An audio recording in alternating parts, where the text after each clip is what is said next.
জুলাইয়ের ছাত্র জনতার যে গণ আন্দোলন, সেই গণ আন্দোলনের মুখে বিগত কর্তৃত্ববাদী সরকার, শেখ হাসিনার সরকার, সেই সরকারের পতন ঘটে এবং পরবর্তীতে অন্তর্বর্তী সরকার গঠন হয়, যার প্রধান হন ডক্টর মোহাম্মদ ইউনূস এবং আরও বেশ কয়েকজন উপদেষ্টাকে সে সময় নিয়োগ করা হয় এবং সেই উপদেষ্টা পরিষদের হাত ধরেই কিন্তু পরবর্তীতে বিভিন্ন ধরনের সিদ্ধান্ত আসছে, বিভিন্ন ধরনের সংস্কার কমিশন গঠন হয়েছে। সেই সংস্কারের জায়গাগুলো থেকেই অনেক কিছু কিন্তু বদলে যেতে শুরু করেছে। আমরা আজকে যে বিষয়টি নিয়ে কথা বলবো সেটি হলো বিভিন্ন বিশ্ববিদ্যালয় এবং শিক্ষা প্রতিষ্ঠানের যে নাম, সেই নাম পরিবর্তনের বিষয়টি এবং সবশেষ তথ্যমতে আমরা যেটি পেয়েছি, বর্তমান সরকারের যিনি যুব ক্রীড়া উপদেষ্টা রয়েছেন আসিফ মাহমুদ সজীব ভুঁইয়া, তার ভেরিফাইড পেজ থেকে আমরা একটি তথ্য জানতে পেরেছি। সেটি হলো যে নাম পরিবর্তন করেছে অন্তর্বর্তীকালীন সরকার শেখ পরিবারের নামে থাকা 13টি বিশ্ববিদ্যালয়, অর্থাৎ সারা দেশের 13টি যে বিশ্ববিদ্যালয় রয়েছে সেই বিশ্ববিদ্যালয়ের শেখ পরিবারের নামে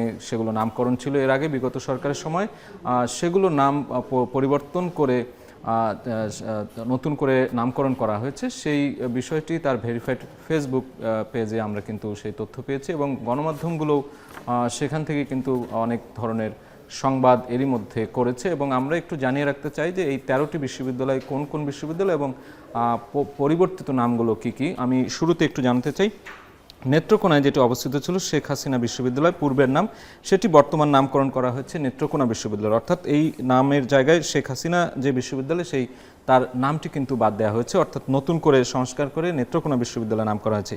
তেমনিভাবে আমরা বলতে পারি বঙ্গবন্ধু শেখ মুজিবুর রহমান বিশ্ববিদ্যালয় কিশোরগঞ্জ, বঙ্গবন্ধু শেখ মুজিবুর রহমান বিশ্ববিদ্যালয় নওগাঁ, মুজিবনগর বিশ্ববিদ্যালয় মেহেরপুর, এইভাবে বিভিন্ন জেলায় যে শেখ মুজিবুর রহমানের নামে কিংবা শেখ হাসিনা, শেখ রেহানা বা শেখ পরিবারের অন্যান্য যে সদস্যরা রয়েছে তাদের নামে যেই নামকরণগুলো ছিল সেগুলো কিন্তু সংস্কার করে নতুন নামে নামকরণ করা হচ্ছে, এমন বার্তাই তারা দিয়েছেন। আরও কয়েকটি বিশ্ববিদ্যালয়ের নাম এখানে দেখতে পাচ্ছি, বঙ্গবন্ধু শেখ মুজিবুর রহমান ডিজিটাল বিশ্ববিদ্যালয়, যেটিকে নামকরণ করে রাখা হয়েছে বাংলাদেশ ডিজিটাল ইউনিভার্সিটি, এবং বঙ্গমাতা শেখ ফজিলাতুন্নেসা মুজিব বিজ্ঞান ও প্রযুক্তি বিশ্ববিদ্যালয় জামালপুরে যেটি অবস্থিত, সেটির নামকরণ করা হয়েছে জামালপুর বিজ্ঞান ও প্রযুক্তি বিশ্ববিদ্যালয়। এছাড়া পিরোজপুর, নারায়ণগঞ্জ, চট্টগ্রাম সহ বিভিন্ন জায়গায় বঙ্গবন্ধু শেখ মুজিবের নামে যে নামকরণ ছিল সেটিকে পরিবর্তন করে সেই জেলার নামে নামকরণ করা হয়েছে, অর্থাৎ নারায়ণগঞ্জ, পিরোজপুর, গোপালগঞ্জ, এই সব নাম দিয়েই কিন্তু বিশ্ববিদ্যালয়ের নামকরণ করা হয়েছে। এবং সবশেষ একটি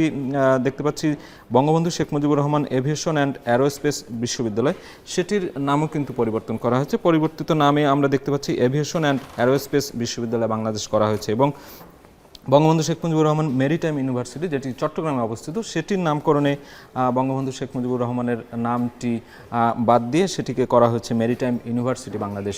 তো বলা চলে যে সংস্কার কমিশন থেকে শুরু করে বর্তমান যে উপদেষ্টা পরিষদ কিংবা বর্তমান যে অন্তর্বর্তী সরকার, তারা কিন্তু ব্যাপকভাবে পূর্বের যে সরকারের নামকরণ করার যে জায়গাগুলো ছিল বিভিন্ন জায়গায়, সেগুলো কিন্তু সংস্কার করছে এবং সেই সংস্কারের অংশ হিসেবেই এই 13টি বিশ্ববিদ্যালয়ের নাম পরিবর্তন করা হচ্ছে এবং সেটি হয়তোবা সরকারিভাবে প্রজ্ঞাপন জারি করা হবে। ইতোমধ্যে আমরা যেটি দেখেছি যে সরকারের যে উপদেষ্টা রয়েছেন যুব ক্রীড়া মন্ত্রণালয়ের আসিফ মাহমুদ সজীব ভুঁইয়া, তার ভেরিফাইড পেজে তিনি এই বিষয়টি উল্লেখ করেছেন এবং এখান থেকেই এখন গণমাধ্যমের সবগুলো গণমাধ্যমে কিন্তু খবর এরই মধ্যে পৌঁছে গেছে যে এই 13টি বিশ্ববিদ্যালয়ের নাম পরিবর্তন হতে যাচ্ছে। তো আরও কী ধরনের পরিবর্তন আসতে যাচ্ছে, কী ধরনের সংস্কার হতে যাচ্ছে, সেটি হয়তো সময়ের ব্যাপার। আমরা পরবর্তীতে উপদেষ্টা পরিষদ কিংবা এই অন্তর্বর্তী সরকার কী সিদ্ধান্ত নেয় সেই সিদ্ধান্তের জায়গাগুলো আমরা পরবর্তীতে হয়তো জানিয়ে দিতে পারবো। তবে আজকের যে এই 13টি বিশ্ববিদ্যালয়ের নাম পরিবর্তনের যে সবশেষ খবর সেটি